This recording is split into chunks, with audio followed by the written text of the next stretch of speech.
Hello, in this video we are going to deep dive into what I call the core story ladder, where a lot of the times, especially lots of us women, we have these personality traits that we think that is ours. Like so many times people say, oh, I'm a people pleaser, I'm a perfectionist, okay? And I'm just going to explain to you where this comes from, okay? Very generalized, but you may be able to relate to it. I feel like you will.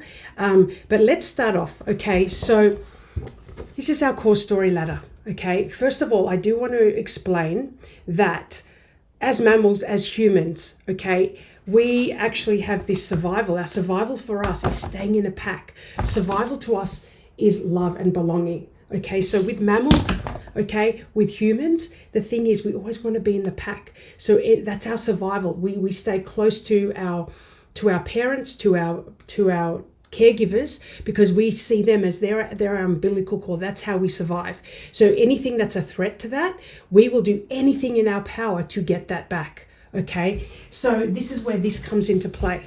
All right, so perhaps maybe like me, I had very busy parents, or my dad wasn't really around. My mum was pretty much a single mum looking after 8 kids, going to work 3 jobs. My older brothers and sisters would look after the younger ones, and I didn't want to stress my mum out, okay? So to get her recognition, or to get her like little acknowledgement or pat, go, Betty, good girl, or I'd see the relief in her, I would just go do things and be like strategy, okay? Be the good girl. I wouldn't fully express, even though I wanted her love, I wouldn't fully express because I knew that would stress her out, okay? But my core story was, I need to be good, quiet, and do things to get the love, to get the approval from my mum, and have my brothers and sisters think that I'm really helpful, okay? So that became my strategy, okay? This is under 7 years old, probably up until 9 years old. I've been probably doing it all my life, okay? And then what my nervous system learned is that I'm hyper, I'm alert, I always have to be doing stuff all the time. That's what got recognition, because when I did get love or recognition, that's what I did. And so my nervous system, my body got used to that. And so my behavior as people pleasing, okay? And then when it goes into adult experience, okay, because I'm so used to getting validation from people, okay, I end up worrying about what people think. I used to get so mad when I'd be driving and I'd let someone in traffic and they wouldn't say thank you. I used to be like road rage, okay? And then finally I realized, after I started doing inner work, that I'm after validation from them, because I'm trying to be the nice girl and I don't have mum to pat me on the back, or at work, people saying, good job, Betty, la, la, la, because I was looking for validation, okay? So this can turn up with when you feel judgment online, when people haven't liked your post. That's the same thing, because we're so used to being the good girl, or whatever it is, maybe Christian family as well. Be quiet, we learn to dim our light, dim our voices, okay? But, it shows up in so many different areas, okay? And the good girl thing, when we always constantly apologize for taking up space, instead of saying, oh, excuse me, we say, I'm sorry for taking up space. It's, I'm sorry, just becomes so normal, okay? And this could be good girl, non-complaining. We don't fully express. So then our nervous system learns, and we're always scanning for approval, okay? And we freeze before we speak, or when someone else speaks, we dim our voice.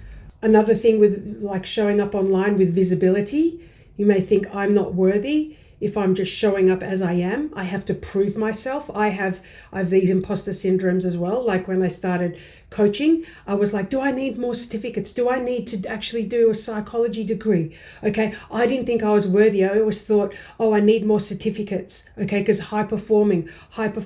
That's what I learned, okay? And I grew up in a very white neighborhood in the northern suburbs of Sydney. I was always proving, okay? Not really being myself, just trying to prove. Okay, and then that turns into overthinking, can't sleep sometimes, freezing up, but definitely imposter syndrome, when really all the I don't need certificates. Okay, you don't need certificates if you're embodied in what you're doing. This is what I had to learn, that I have gone through all the stuff that I teach people and I embody it every day. That is enough. Okay, being perfect. And perfectionism and procrastination comes a lot from Okay, let's say start here. I need to be perfect because mum and dad will approve, and then you learn to be perfect the whole time because you don't want to get rejected.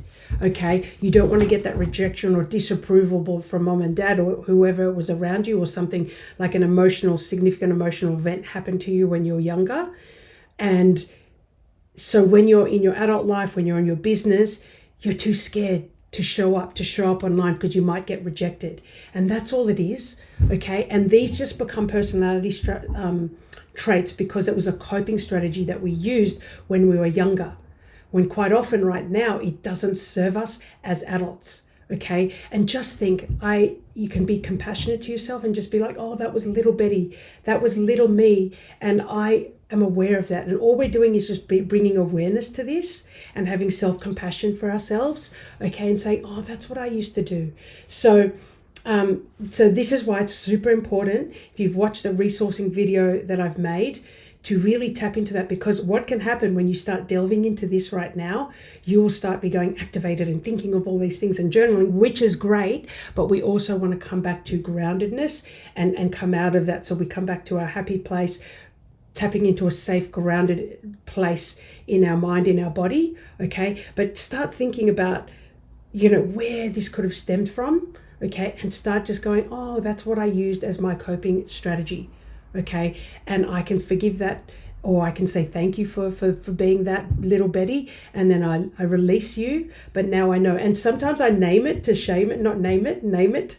I name it to be like, oh, that was my little perfectionist Betty. Oh, that was that plot character that I used to use, okay? So I hope that makes more sense, and I'll see you in the next video. Bye.